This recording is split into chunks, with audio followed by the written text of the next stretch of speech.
हरि ओम।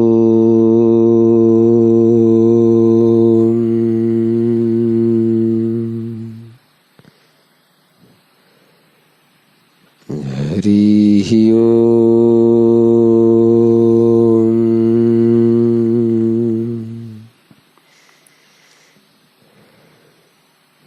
हरि ओम।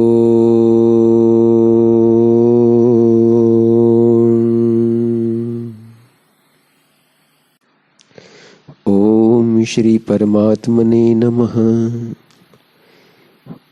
ओम गं गणपतये नमः। ओम श्री सरस्वते नमः। ओम श्री गुरुभ्यो नमः। हरि ओम।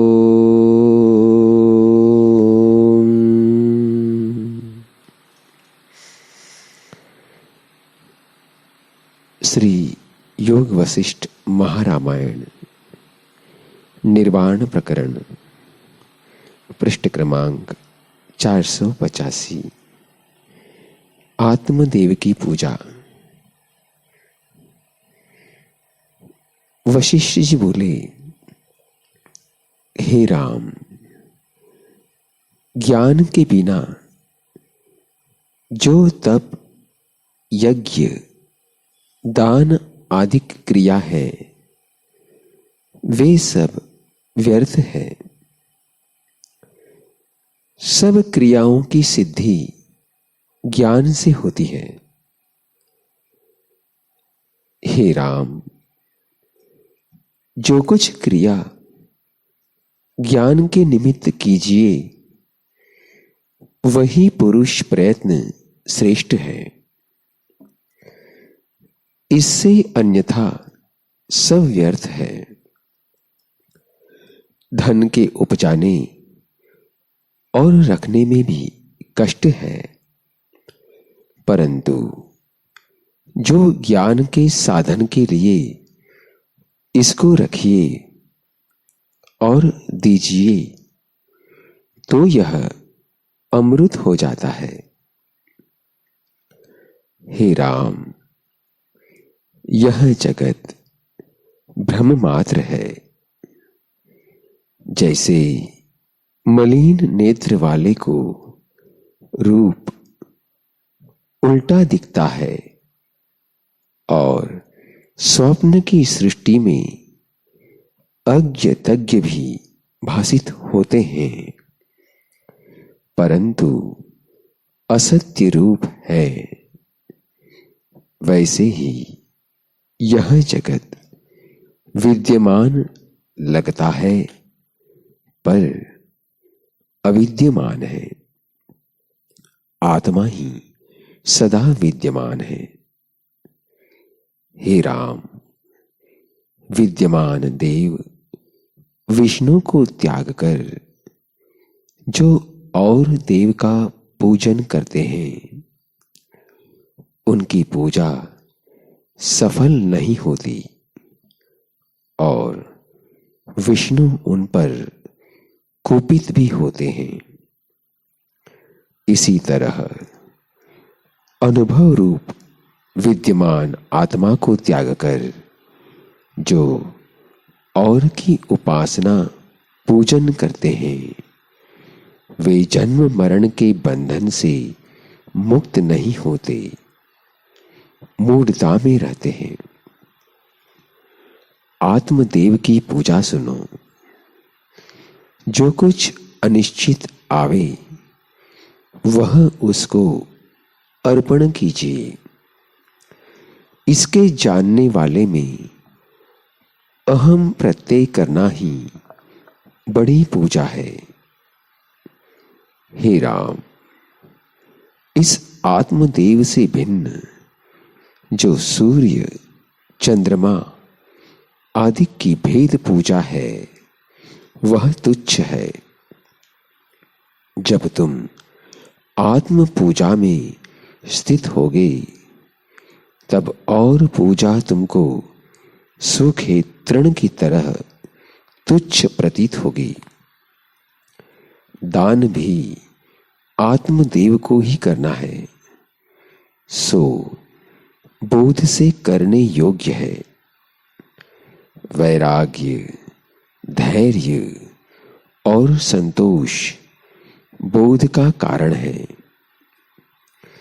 यथा लाभ में संतुष्ट रहकर ब्रह्म विद्या का विचार करो और संतों का संग करो। इन साधनों से जब बोध रूपी सूर्य का उदय होगा, तब द्वैत रूपी अंधकार नष्ट हो जाएगा और ज्ञान रूप ही भासित होगा। फिर जो ज्ञान उपजा है वह भी शांत हो जाएगा। इससे उसी देव की पूजा करो जिससे आत्मपद को पाओ।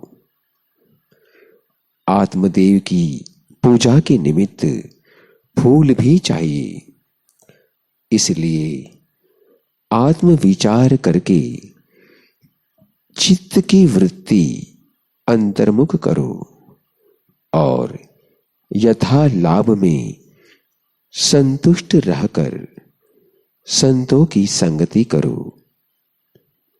इन फूलों से आत्मा की पूजा करनी चाहिए।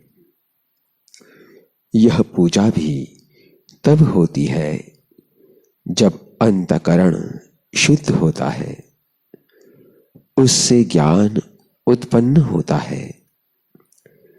जब ज्ञान उपजता है तब आत्मदेव का साक्षात्कार होता है। ज्ञान का लक्षण सुनो। गुरु और शास्त्र से जो वस्तु सुनी है उसमें जब बुद्धि स्थित होती है और संसार की वासना क्षीण हो जाती है, तब जीव ज्ञानी कहलाता है। जब इस ज्ञान की पूर्णता होती है तब जगत उसको ब्रह्म स्वरूप ही देख पड़ता है। तब उसको शस्त्र काट नहीं सकते और सिंह, सर्प, अग्नि और विष का भी भय नहीं होता। हे राम, यह सब विश्व आत्म रूप है। जैसी भावना कोई करता है वैसा ही आगे देख पड़ता है। जब शास्त्र में शास्त्र के अर्थ की भावना होती है तब वही भासित होते हैं। इसी प्रकार सर्प और अग्नि सब अपने अपने अर्थाकार भासित होते हैं। जब सर्वत्र आत्म भावना होती है तब सर्वत्र आत्मा ही भासित होता है, क्योंकि दूसरी वस्तु कुछ बनी ही नहीं तो दिखाई कैसे दे। जो पुरुष कृतकृत्य नहीं हुआ और अपने को कृतार्थ मानता है पर दुख की निवृत्ति का उपाय नहीं करता, उसे दुख के आने से दुख ही होगा और दुख उसको चला ले जाएगा। जब सुख आवेगा तब सुख भी चला ले जाएगा। हे राम, जो पुरुष सब में ब्रह्म कहता है पर निश्चय से रहित है और शास्त्र भी बहुत देखता है, वह महामूर्ख है। जैसे जन्म का अंधा सूर्य को नहीं जानता, वैसे ही वह आत्म अनुभव से रहित है। जब आत्म पद का साक्षात्कार होगा तब ऐसा आनंद प्राप्त होगा जिसके पाने से और पदार्थ नीरस लगेंगे। ब्रह्मा से लेकर काष्ठ पर्यंत सब पदार्थ नीरस हो जाएंगे। इससे आत्मपरायण होकर सदा आत्मपद की भावना करो। हे राम, जैसे शुद्ध मणि के निकट जैसी वस्तु रखिए, वैसा ही उसमें प्रतिबिंब पड़ता है। वैसे ही जीव जैसी भावना करता है, वैसा ही रूप भासित होता है। इससे जगत को ब्रह्म स्वरूप जानो, और जो दूसरा भासित हो उसे ब्रह्म मात्र जानो। जैसे पत्थर की शिला पर पुतलियां लिखते हैं तो वे शिला रूप ही होती है, वैसे ही यह सब जगत आत्मस्वरूप है। जब तुमको आत्म पद की प्राप्ति होगी, तब सब पदार्थ नीरस होंगे।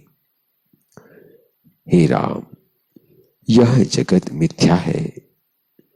जो पुरुष इस जगत को सत जानता है और कहता है कि हम मुक्त होंगे, वह ऐसा है जैसे अंधे कूप में जन्म का अंधा गिरे और कहे कि अंधकार में मैं सुखी हूं। वह मूर्ख है, क्योंकि आत्मज्ञान बिना मुक्त नहीं होता। हरि ओम। इस प्रकार श्री योग वशिष्ठ महारामायण के निर्वाण प्रकरण अंतर्गत पुनर्निर्वाण उपदेश नाम का यह 162वां सर्ग समाप्त हुआ। ओम शांति शांति शांति। हरि ओम।